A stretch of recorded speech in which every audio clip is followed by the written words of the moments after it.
This is Sportish. Do it better. This is Sportish.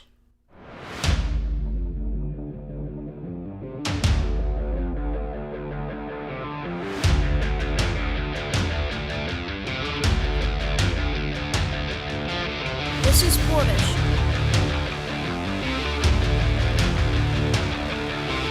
This is Sportish.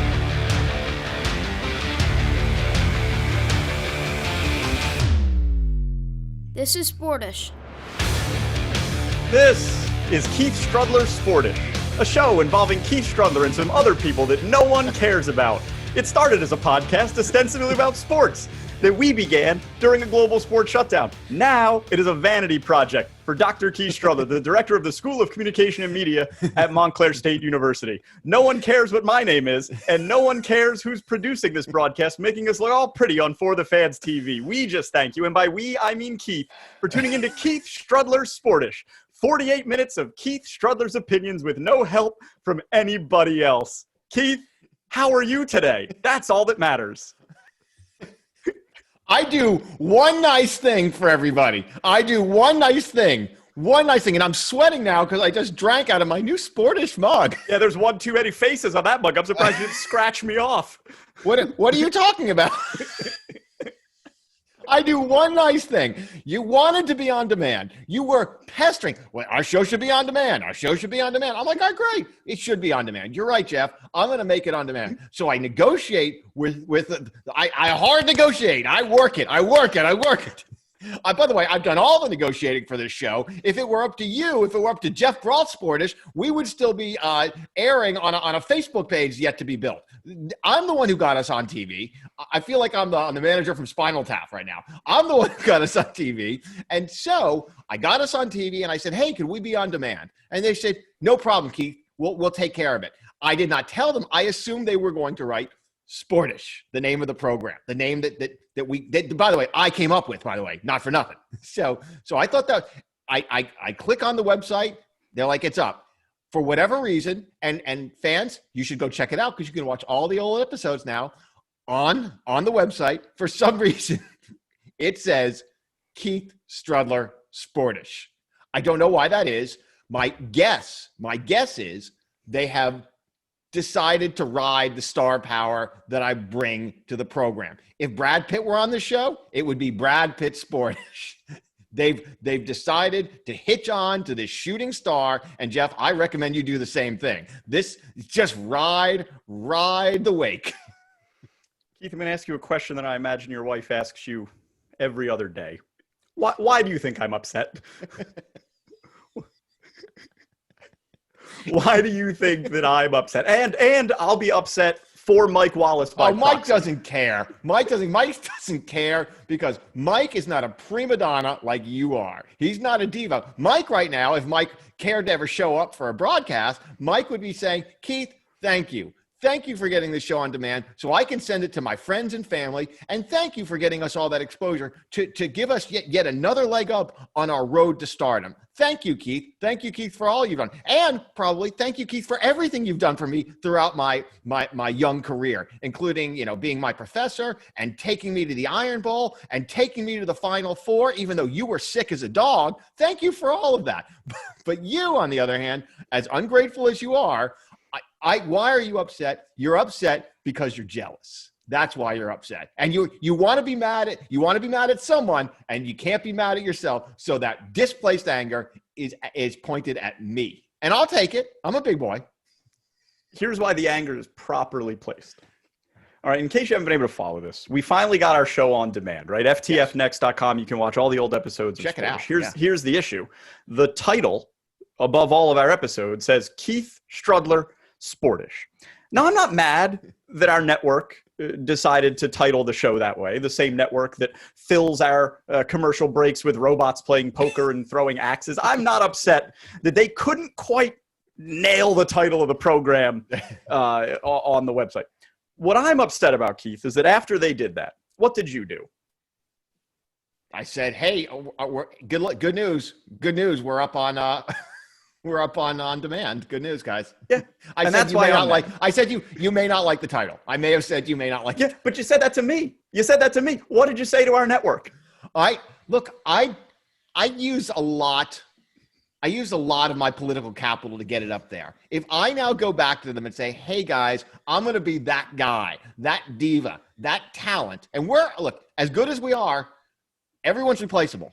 Even Keith Strudler. We're all replaceable. And so the last thing I want to do after they've given us an inch is to now demand 3 or 4 miles and ask them to go back and recode the whole thing. I'm afraid if I ask, they'll say, oh, we'll take that down. We'll take down that name for you, and we'll never see Sportish up there again. So I think we shouldn't, what is it? The gift horse in the mouth? I can't get my phrases right. Whatever that is, let's just keep the horse. Let's keep the horse. Saddle might be on a little crooked, but here's the good news. We are not yet up on demand we probably are 7 days after we record this when it actually goes to air.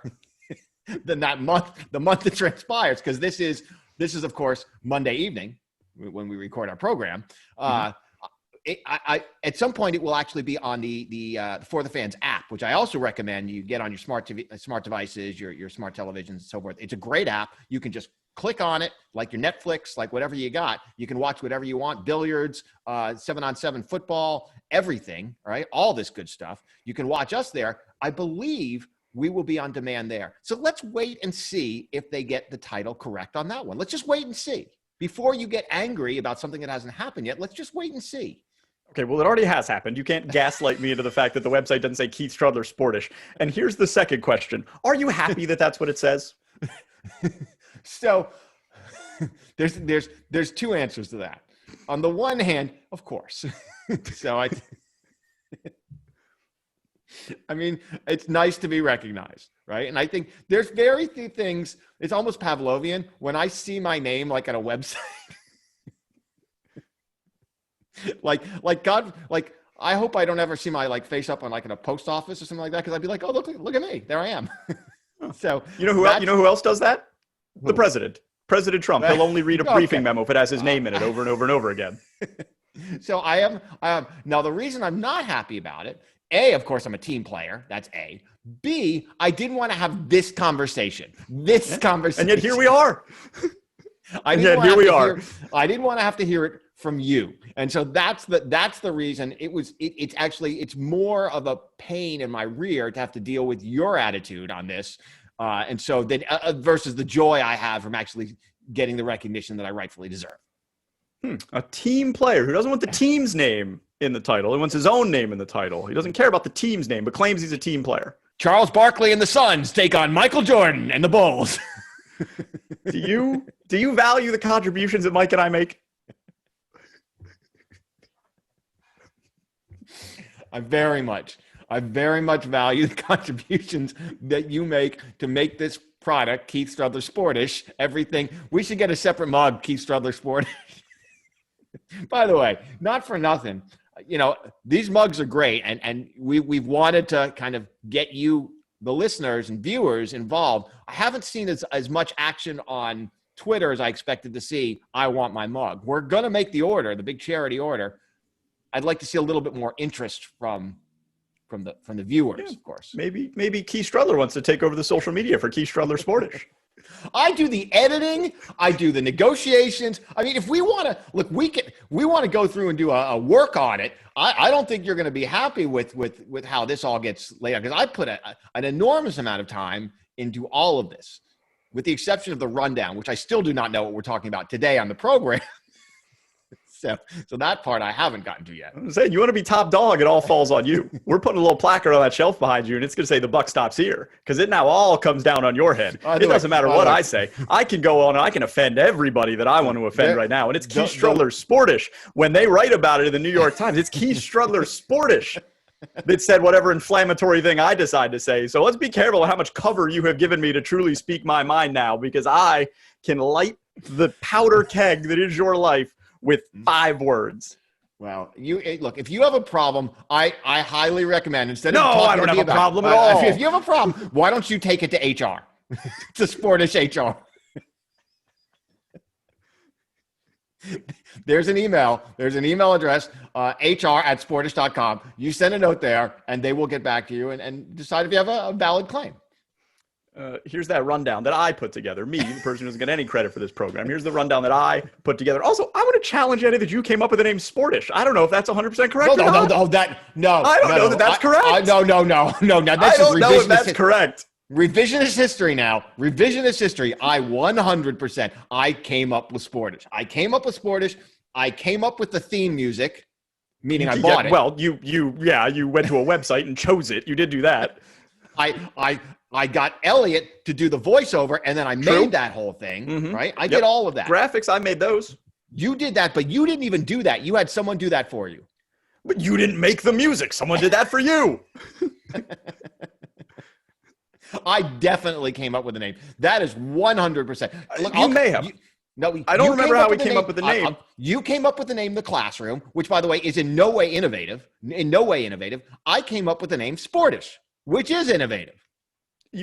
I don't remember how we came up with this name, but what I do know is I created the whole program. So really, you're welcome. You're welcome. No. The fact that you can have this moment is solely because of me and my genius. And I'm going to sprinkle some more of that genius on you with our rundown this week, because everything that we're talking about in the show. And by the way, Keith didn't see fit to book a guest for the second week in a row. So you get 48 minutes of just us. So if you like what you're everything that we're talking about, right? This is a theme show today, right? And that theme is relationships.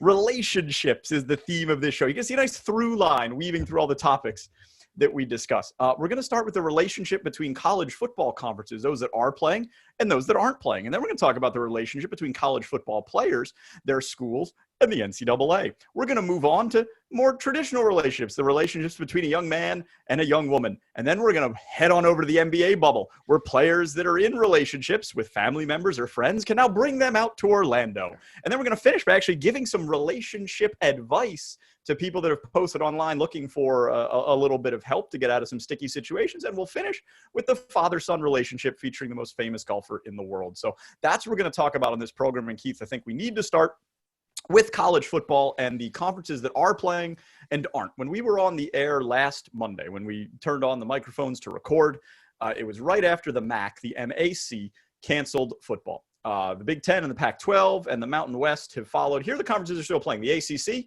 the American, the Big 12, Conference USA, the SEC, the Sun Belt for some reason, and 3 independents, Army, BYU, and Liberty. Notre Dame is also playing. They're an independent, but they've joined the ACC for this season. Something very interesting has happened between the conferences that are playing and the conferences that aren't playing. They've started sniping each other about the decisions that they've made. The Pac-12 basically took a shot at the Big 12 and said, I don't know how you can look at this data that we're all seeing and think it's safe to play. And then the Big 12 shot back and goes, well, we all have different risk tolerances. We look at that data and we think it's perfectly fine to play. It's created a very interesting college football ecosystem now, where conferences and the decisions that they've made, they're almost trying to win the public relations battle in the media so that their choice is what people think is the right choice, regardless of whether it proves to be or not. And I didn't think we'd be at that point. Yeah, and it's interesting because up to this point, I think we looked at those Power 5 conferences as largely working together. And as much as they may, kind of have these kind of fake battles about, is the SEC better than the Big Ten, and is the Pac-12, really of the same quality? For the most part, they all largely shared the same goal, which is to differentiate themselves from everyone else in college football and play a championship that was not overseen by the NCAA. It is interesting, and there's a lot of theories about why these differences exist, and some of them are, geography, north versus south, the states that veer blue versus the states that veer red. I don't know that I think that's a simplification of the process, I suppose, because I think, a lot of states are purple, and a lot of the districts in which these teams play might veer relatively purple and red, even if they're in a blue state. I think, look, particularly for the conferences that have canceled, they now have to answer a lot of questions right now about why they're not playing when their neighbors and their competitors are. So for the time being, they are the ones who are on the defensive with their alumni, with their donors, with their students, and even with their current athletes, as you've seen from, the petition that was started by Justin Fields, who was like, hey, let us play. Yep. They're on the defensive right now. let's give this a couple of months, because we may find, I mean, it's easy right now for the Big 12 to say, hey, I guess we can just take the heat a little bit more than you can. If this thing turns south, which it very well may, and you have athletes in the hospital or they have to cancel the season, it's going to be pretty easy for the Pac-12 to say, how about your risk tolerance right about now? And so far, I mean, colleges and universities have just started. Ask everyone at UNC how move-in day went, right? Yeah. So there you go. So that's the point that I was about to make, is that I think there's another threat to the college football season. It's not if the players get the virus, whether it's through practice or through traveling or whatever. It's if the school has to close. Because you look at this footage from the University of North Alabama. Now, granted, it's not a Division I school. I don't think it matters. You look at the footage from UNC, like you mentioned. Notre Dame has had some pictures come out. This does not look like social distancing. It does not look like people are following the mask mandate. And based on, the last 5 months of our existence, everything that's going on in these college campuses is everything that leads to outbreak of the virus. How much remains to be seen. But those who do not heed history are doomed to repeat it. And now I'm starting to think, if, you look at a school like UNC, they're still playing college football. Yeah. Are they going to be open for classes in 2 weeks? Well, their classes now have been essentially moved all online. The question is going to be whether they eventually have to tell all the students to go home. It seems it didn't take long for UNC to make a real. I mean, this wasn't something. It's not like, well, we made it half the way. We made it 3 days, 4 days. They're like the Marlins of American universities right now. They couldn't even get out of the gate. And look, a lot of this might be region by region as well. And one of the things, I mean, we all like to be armchair epidemiologists at this point. It does seem as though different parts of the country go through waves at different times. Mm-hmm. Everyone gets excited about the articles they read that they like. And I like that article I read. You probably read the same one in the New York Times. It said, all you really need is 45 to 50%. And you hit herd immunity maybe. And some of these places that were close. So New York City might. So everyone wants to hope that maybe their region is going to be okay. It doesn't seem as though anything that we are supposed to do to stay safe remains within even a modicum of the nature of an 18 to 22-year-old American male or female when they have gone to a university campus for expressly that purpose. Yes. Yes. Right? Well, I take great issue with this idea that college students aren't supposed to be self-centered. Like, that's the time of your life in which you're supposed, everybody says it. So like, I'm here to learn who I am and make me a better person. Like, that is the only time really in your life where you can be almost completely self-centered. Yep. And these people that either don't remember what it's like to be in college or were never in college, and they look at what these kids are doing and they're like, I cannot believe they're acting. So I'm like, you can't? Like, what about how they're acting isn't exactly how they should be acting? Yeah. And that's why, that's why I think when people are like, well, why should they cancel? If they don't want to play, they can just not play. Well, the adults in the room have to cancel because they need to save them from themselves, their instincts, how they operate. That is the number one job of people who work in government and parents, like, save people from themselves, right? College is all of the opportunity, none of the accountability. I mean, we always just say, and it's very true, that things that you do in college that if you did outside of college would land you in jail. Oh, absolutely. Oh my God. I mean, that's not an indictment or an endorsement of the college experience. It is simply a reality of the evolution of it. And so, I mean, the idea that students at a campus like UNC, which is a highly residential, some might suggest collegial college campus, the idea that they are going, and Chapel Hill is one of America's finest college towns. It is spectacular. Sure is. Right. Yep. And I forget the name of it. Is it Franklin Street, the main street that runs down there? That is, I don't recall. It's a good place to hang out and meet other folks. The idea that they are going to go there and mask up and sit solo in their dorms in between hybrid classes, it is. Not only is it unlikely, it is impossible. So yeah, it's a really good question about whether or not these universities will continue. And what does that mean if half the Big 10 or half the Big 12 has to cancel? What if Texas Tech's doing fine and Oklahoma State's okay, but Texas has to go home? What does this mean, right? That's the next great fight. I can't wait for, right now we've got conference against conference. I'm waiting for the civil war within the conference. And I'm not talking about Sure. Oregon State. Like, I mean, when the conferences split amongst themselves and half want to play and half don't. I think that's going to be, the next great frontier of this battle that'll play out over the next couple of weeks. Before we get off college football, you brought up Justin Fields, quarterback from Ohio State, a school and a league who canceled. He is starting a petition to play. He's basically saying, look, me and my teammates, all of us, we want to play. I don't think that's surprising. And I think it underscores the last point that we just made. These kids are going to act in their own self-interest. They're going to want to play. Why wouldn't they? They're not going to necessarily understand or care about the risks that come with playing in this type of situation. I'm not at all surprised that they're starting this petition to play. Do you think anything will come of it? I don't. It would be really difficult. It seems from my vantage point right now, it seems like it's impossible that the Pac-12 and the Big Ten are going to turn around tomorrow and say, yeah, you know what?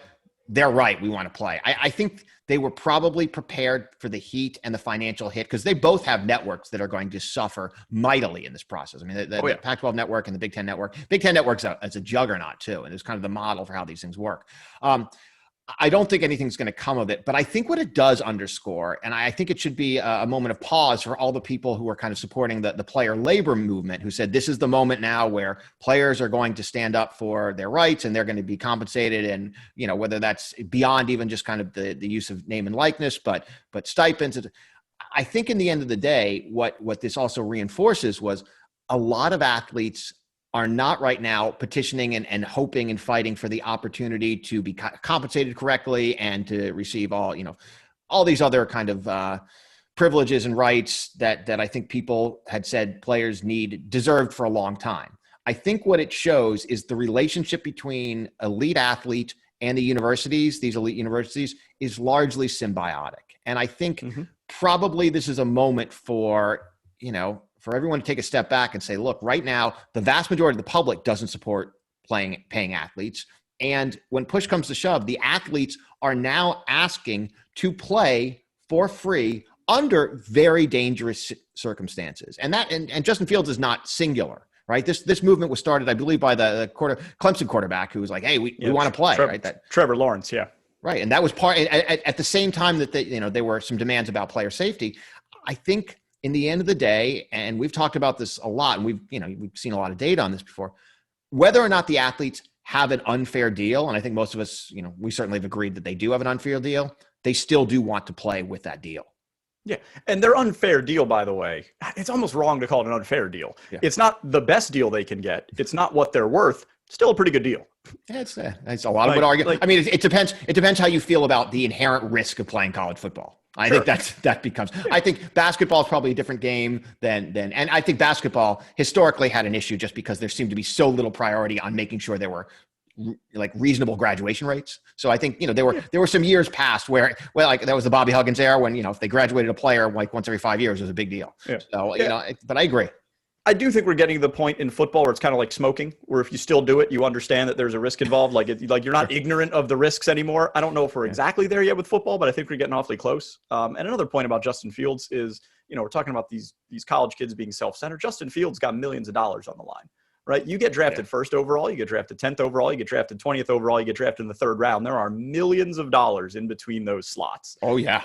Justin Fields is a guy who could go first overall, and Justin Fields is a guy who could go somewhere in the third round. So, there's and if other conferences are playing, and showing off their skills, that becomes a real liability for him. And it's a real bad situation. It's going to be interesting to see what the athletes, if these other conferences do manage to play, it will be really interesting to see what the athletes from the major conferences who are sitting out, what they're going to do. And I would also suggest you could suggest the end of anyone from a smaller conference trying to play their way into the NFL draft. It's just not going to happen. Yeah, definitely could be. Okay, so college football struggling to figure out if they can play at all. A number of leagues have decided that they can't and have suspended their season. The NBA went to a bubble model, and the bubble has worked great. There haven't been any positive tests in the NBA bubble, the WNBA bubble, or the NHL bubble up in Canada. The bubbles are working. It's an unequivocal fact at this point. However, The NBA bubble, Keith, is about to get tested because the playoffs are underway. And that means phase 2 of the bubble has begun, where the NBA is now allowing player guests onto the Disney campus. But there are rules as to who can be considered a guest. And yes, you must be on the list. You can only be a guest in the bubble if you have an established relationship with the player. However, you must also be a family member or a long-standing personal friend. You cannot be an agent or a barber or a tattoo artist, but really you have to be either a family member or someone who's like a family member. You cannot have anyone on your guest list that you have never previously met in person or with whom you've had limited in-person interactions. Each player, Keith, gets up to 17 guest rooms. Whoa, wait, 17? Oh, yeah. Each player gets up to 17 guest rooms with as many as 4 people per room. However, 17 to get into the arena, you're only allowed to invite one guest and a young child who's 32 inches or shorter to see the games in person. The rest just have to hang out in one of those up to 17 hotel rooms. So it's the opposite of it's like the opposite of one of the rides. You cannot exceed a certain. Yeah.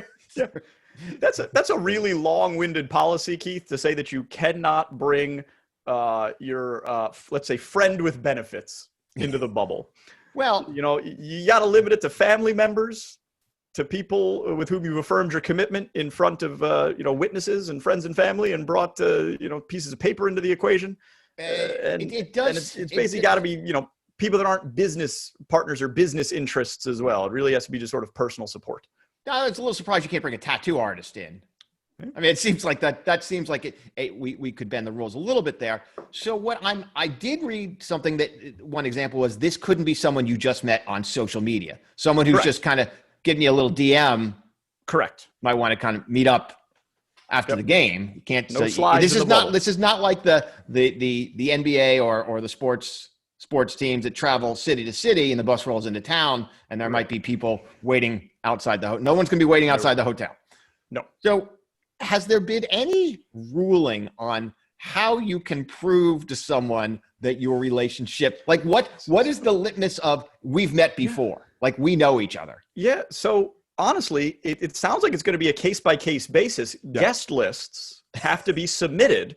Once they're submitted, there's no substitutions. And I imagine if there's any question as to the relationship, you have to answer for it. And I think there's probably someone who makes that final decision. So you actually have to say, this is who I'm inviting. This is their relationship to me. And that can be either approved or denied. And so say it was like, she's an old girlfriend. Sometimes we get together, It sounds like that runs afoul of the protocol. I mean, let's say you're a single guy, right? You're a single guy in the league. You don't have a wife. You don't really, but you're like, well, it's my old girlfriend. But sometimes it's just out of convenience, out of comfort. Yeah. Out of comfort. That's the friend with benefits. You can't. That cannot happen in the bubble. Well, but I mean, I think at this point you kind of have to dig into your history. Like if you don't have now, do you think there's anyone who's going the opposite direction who is like, under no uncertain terms, I do not want my wife? Sir, I've noticed you don't have anyone on your list. That's right. We've had a call from someone who says she's your wife and the mother of your 2 children, and they were requesting to come in. I mean, I wonder if anyone's like, look, this bubble is the greatest thing that ever happened to me. I'm at peace. I'm here by myself. Well, but I think a lot of people look at this as, that means that players can't bring in the Instagram model that DM them or whatever. Yes. I look at it from the other way. There's going to be, I got to imagine, more than a small handful of players who are helped by these rules, who've been looking for a way out of a situation. And now they've got someone to blame. They've got the NBA to do their dirty work for them. Yeah. And I think there's a lot of players who, might be able to clean the slate a little bit because of these rules and are probably happy to make a couple phone calls and be like, look, I would love for you to join me here in Orlando, but unfortunately Adam Silver just won't let me. It's so frustrating, baby. I'm so sorry. And this is probably a good time for us to maybe move on. I don't blame you for wanting to date other people. I mean, these 45 days, but some of these, like, look, How long are you? If you started the bubble, when did they go into the bubble? About a month, maybe 6 weeks ago. All right. So wow, that's a long run already. So you're now. If you go all the way to the finals, right, and you make it, how much longer? You got a ways. You got a couple more months, right? It's an extended NBA. This is a big NBA finals. So you got 6. You probably are like 15, 16 weeks, 4 months. Well, and again, you got people. Let me put it this way. That puts Too Hot to Handle to shame. Too Hot to Handle was 30 days. Yeah. 30 days. So you're right about this. And people think of like all NBA players are exactly the same, but they absolutely are not. You've got people that are 20 years old who are fresh out of college and single and have money for the first time in their life and are looking to take advantage of all that comes with that. All the way up to you got guys that are in their mid-30s and who have families and multiple children who really do kids just who are want in their their life. kids who are in teenagers. Kids. I mean, right. So, LeBron James is a full-on adult. LeBron James is an adult with kids who are, of considerable age. Like he's a business person. Like he is more of an adult than you and I could ever imagine being. Like he is a full-on adult, right? So he's got all sorts of business partners. He's got multiple homes. He's got all. And you're right, a kid who's right out of college who is like, I am making $4 million a year. I need to spend that. And right now, the only thing they can buy is bait when they go fishing, and I believe that's given to them. Well, it creates a bubble inequality because no matter where you are on that spectrum, you got needs. And some people will be able to have those needs met, and others, because of these rules, will not. And Keith, that leads to some situations. These Seattle Seahawks. Now we're stepping outside of the NBA bubble. Before we get to that, serious question. If you had prior to the bubble separated from your longtime partner, your wife, is it worth you're on the Lakers? You're on the Lakers, so it's a long run. You're going like. I mean, Brooklyn's probably thrilled right now. They're like, it's a good time to get out of here. We've had our run. You're the Lakers. You're going deep. Any chance you call your ex and you say, look, I think this would be a great time. Well, I mean, listen, this gets into the point that we're about to talk about. Like, you're going to have to figure some things out. And maybe there are some things that you can overlook in the past because it helps out your present. Listen, circumstances change. And this quarantine creates weird bedfellows in this instance, quite literally. Look, you got to figure it out. And a poor undrafted free agent cornerback from the Seattle Seahawks gave it his best shot. But he didn't do a great job of this. Kima Severand is no longer employed by the Seattle Seahawks because he was caught by team personnel trying to sneak his girlfriend into the team hotel, their quarantine bubble, by dressing up his girlfriend in team gear to try to pass her off as a player. The only people that are allowed in the hotel rooms, at least in the Seahawks bubble, are Seahawks personnel. He was caught by team surveillance, and he was cut from the team. I think it might have been different had he been, say, a first-round draft pick instead of an undrafted free agent cornerback. But he was cut from the roster team anyway.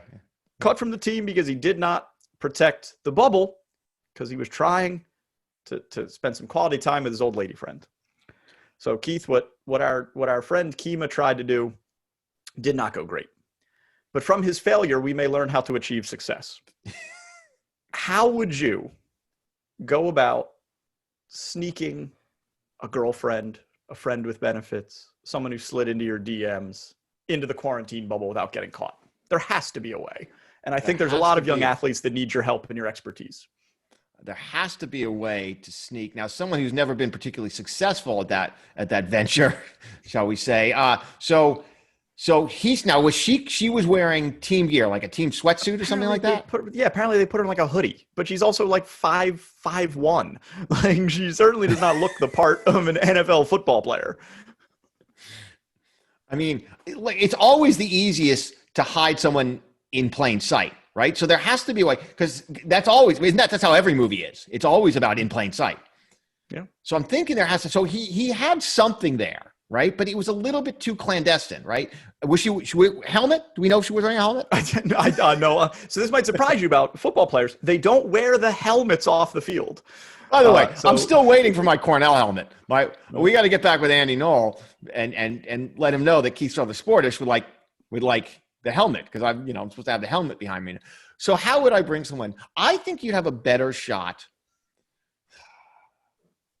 Yeah, I'm trying to think about how this might work. Maybe if you dress them up as a medical expert. So you're close to how I would do it. I wouldn't do it as a medical expert, because those are people that are known to all of the people in your team circle, right? They're all going to know who's testing them for coronavirus, who's doing their protocols. However, I do think it wouldn't be too difficult to get your hands on the hotel's uniform, whether it's a housekeeper's uniform, whether it's a front desk uniform, and to try to pass off your girlfriend as a hotel worker. Yes. I do think that's where I would go. I mean, it would be too much to say that she was trying out for the team and just kind of go that whole route. Yep, not the best way to do it. Not the best thing to do is to grab the hoodie off the chair and be like, throw this on and come on up to the room. I do think you have to put a little more thought into it. But I think he was on the right track. I think what you need to do is try to pass this person off as someone who works in the hotel. In the hotel staff. That is actually a really good idea. It's a really good idea. And then you would just call for room service, literally. Or whatever. Yeah, or whatever. Once they're in, but once you've snuck this person in the bubble, is it hard to get out of the bubble? So would she then be able to, this person now has entered? I don't think he had a really good shot of making the Seahawks anyway. I mean, it doesn't sound like he had the mindset. So you're saying if you're going to go down a blaze of glory? If you're going to fail spectacularly? Yeah, I think that's 100% right. I don't think he had any shot. Look, what's his name again? Kima Severin Dyer. Came from a cornerback from Oklahoma State. All right. Kima, if this had not happened, would have gone down anonymously as one of the hundreds and thousands of athletes who was invited to training camp and did not make the final roster. Conversely, Kima will now go down in the annals of history as legendary as someone who tried to sneak someone into the bubble wearing a uniform. I think, to be quite honest, he has probably taken full advantage of his opportunity, which, to be fair, was probably limited in terms of his opportunity to play professional football. So I would say, hats off to you, Kima, for making the most of it.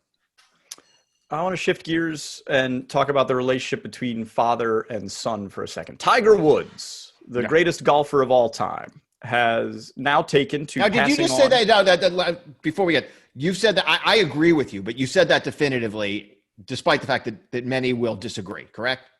I agree with you. I think it's a great. I mean, some people may disagree. I mean, you'll find people that disagree about everything. Some people think the Earth is flat. that's a different. I think the argument about the Earth being flat versus round is probably ever so slightly more one-sided than whether or not Tiger Woods is the greatest golfer of all time. I still agree I agree both that the world is round and that Tiger Woods is the greatest golfer of all time. But some would say he didn't, because he didn't finish the job with all the majors, that he's not the greatest. Well, still possible. He's still going. Long way to go. Notwithstanding, Tiger Woods' golf accomplishments are not the topic of discussion here today, even though they are many. His son, Charlie, has taken up the sport. He's 11 years old, and he's playing in kids' golf events in Florida. And Tiger is... That's a lot of pressure. I agree. But he seems to be handling it pretty well, because this past weekend, he won by 5 strokes. He was the only player under par in his kids' golf event down in Florida. And as happens at these events, your parent caddies for you. Yeah. And Tiger Woods, greatest golfer of all time, was caddying for his kid. Fine. Nothing wrong with that. That's, in fact, a great father and son thing. That's not what I want to talk about. I want to talk about the other group, or the other 2 people in their group. You got another kid who's now playing in front of Tiger Woods, who I'm certain you have to recognize who that is. But I don't even want to talk about that other kid, because I think kids are just playing whatever. It doesn't matter if you're Tiger Woods' son or whatever. You're just playing. And that's just Charlie's dad. But that kid's caddy, that's the head that I want to get inside. You're, say, a 35 or so year old man caddying for your 11-year-old alongside Tiger Woods. Right. You obviously, if your kid's playing golf, you probably are a golf fan yourself, or like golf or play golf. I have to imagine you have some sort of idolization of Tiger Woods. You're caddying against Tiger Woods with your kid and his kid. What do you think that's like, Keith? You're a sports parent. Well,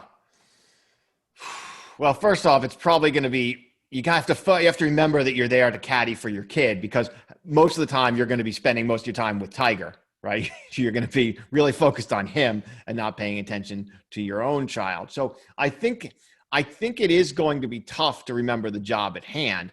I also think you have to be careful, because there's going to be a little bit of competitiveness. Like when you're like, oh, I want to show that my kid can golf as well as Tiger Woods' kid, which is clearly not going to happen, right? The third part of it is there might be like, because most kids, of that age, say you're 11, 12, 13, you start to hate your dad. I know that because my kids hate me. And so you just do. Like once you hit like the teenage years, you really do hate your parents. So I'm guessing that not only is he feeling like, oh, this is weird, his kid's probably like, Dad, you're an idiot the whole time. So it's probably uncomfortable at all of us. By the way, not for nothing, it's Sloan's 13th birthday today. Sloan, of course, an integral part of the history of this program, because he was our first football pick. So he's 13 today. So I wanted to get that shout out to our 5 listeners and viewers today he's 13 in 2 days. And and by the way, you gotta really pony up for a 13th birthday, especially because he's a man now. It's bar mitzvah. Right. And it's in the age of COVID, so it's going to be a Zoom bar mitzvah. Yep. Which is, what Zoom bar mitzvah is? A lot cheaper. That's true. In some way, this virus has greatly helped out you being able to retire 1 year earlier. Yep. I'm hoping that there's a 2 years from now, 2.5 years from now, there's a resurgence of this virus. Because I'd like to. Do you think your kids are both in sports, right? The coaches in youth sports, look, I give them a ton of respect for what they do. Yeah. They are often not high level experts in the games in which they're coaching, right? It depends. They're just there to wrangle the kids. Yeah. Well, it depends. Yeah. If you're coaching against, or if you're caddying, which is at youth golf, something like a coach, if you're caddying against Tiger Woods and your kid's like, what club should I pick here? Or what type of shot should I hit? Do you just go, son, you need to look over at Tiger Woods' kid and do whatever the heck he's doing? No, you are talking to someone who at a track meet was coaching someone on how to throw the discus, and was literally corrected by another coach that I had my kids throwing the discus backwards. So clearly I just soldier right through it. Because I was very capable at coaching the track part. The field part I was far less adept in. I think you do rely. And I think that's the relationship. Because look, what you're trying to get out of this thing is a phone number, right? You're trying to get Tiger Woods' phone number. Isn't that what you want? So you want, you're going to use the kid to be like, I'm going to now be friends with Tiger Woods because our kids are going to play together. Tiger, what do you think? Maybe like a 7-iron. What do you think, Tiger? Like you want boy, it would be good. Maybe if you could come over sometime and just, give the kid a couple. You want to leverage this. So I would think you want. So I think you do rely on Tiger a little bit, right? You kind of pat his ego a little bit. Hey, I would do that. Now I'm interested. Are you second guessing Tiger when Tiger's like when tells his son like, I think you need the wedge? I don't know. His short game's not that good. Maybe a 9. You think maybe a 9 on this? I wonder, because Tiger Woods is famously one of the most competitive in the history of sport. I mean, this is a guy who would say that he loved beating people. Yes. Do you think he's collegial when he's caddying for his kid? Or do you think he is in full Tiger Woods competitive mode? I told you to hit the 9-iron straight. I told you. No, but I don't mean angry to his. I mean do you think if the other dad tries to talk to him, do you think he even entertains that? No, you can't do that. You can't do that. You can't. No. I think he's got to be collegial. But I wonder if he rides his kid. I wonder if he's like the way I am. Sloan is with his math work. We've been over the Pythagorean theorem. C-squared's always the long one. It's the long one. I bet he doesn't. I think volume is the inside, surface area is the outside. when you're elite How at many something, times? when you're elite at something, the way Tiger is elite at things, you I think recognize the rarity of being elite, and it's easier to look at someone and be like, you can just have fun with this. So I mean, I bet that it's not something like, I bet he doesn't force his kid to go to the golf course. I bet he does not act that way, because I think he understands better than almost anybody else on the planet exactly what he's talking about and what it requires and how it works. I don't think that frustration will ever enter into the picture. So I'd be very surprised if he's acting that way. If they wanted you to subtract, they'd put a subtraction sign. The parentheses mean something. Would you clearly, I mean, I think I might know the answer to this based on how you react to the math homework. Would you ever coach your kids in anything? Would you ever want to coach your kids? Oh, so I mean, I will tell you. I mean, yes, but I will tell you, I was an assistant basketball coach for Elliott a few years ago, and for several reasons. One is I didn't underscoring, by the way, that you sports coaches are not experts in the field in which they may be applying. I realized I didn't know how to run a practice really quickly, and I also, but also, despite the fact that I'm a huge basketball fan and watched my entire life, I wasn't sure where the 2 and the 3 went on the 2-3 zone. But you do. So, I mean, you realize if it's the other way, it's a 3-2 zone. Like that's also. Well, but so I had that problem, and running the practice, I had like 2 drills in my wheelhouse, and then I was like, scrimmage, guys, let's scrimmage. So I didn't have a lot, and I usually showed up late to practices, so that was another problem. The third problem is, I mean, it was very clear I didn't know how to call plays. And so my job became be the assistant coach on the bench to kind of give hand slaps and fist bumps when people came in and out. So that was basically what I did when I was an assistant coach. The head coach was very capable of running the show without me. And I would sometimes ride the ref a little bit. Come on, that was, that was a foul. Like I throw that in every now and then. Call it fair. Are we going to call assistant coaches aren't supposed to speak to the refs? Yeah, but I was like the assistant principal. Like I was the bad cop, right? So I did that. I will say I have not coached Sloan in anything, but I mean the sport I know best, unfortunately, is running. So at cross country meets, I will call, I'll be like, Sloan, I'm going to show you something about this course. Literally no one else. He will absolutely not listen to a thing I say, Dad. And everyone else on the team listens to me. Like everyone's like, oh, he's a good runner. But Sloan, who has access to this expertise at all times, could not care less. I'm like, this is how this meet's going to go. Here's where the hill's going to, could not care less. So I don't think they want to hear it. I knew I liked that kid. One final question before we end this podcast. Keith, you going to send an email to our network about the name of our show? No, I'm not going to send an email. Why don't you send an email? Because you will look small and immature if you do that. So why don't you do it and be like, my name is Geoff. I'm the other guy on this show, and it makes me sad that my name doesn't get to be up there. Why don't you send the email so you can see how small you really look? How about that? Well, that's it for this episode of Sportish. I imagine next week we'll be about 50% lighter on host. So I hope you enjoyed this back and forth, because next week it could just be the unhinged ramblings of an egomaniacal moron. I'm Geoff Brault. He's Dr. Keith Strudler. Our thanks to Mike Wallace. We'll see you next time. Thanks for listening to Sportish. See you next time.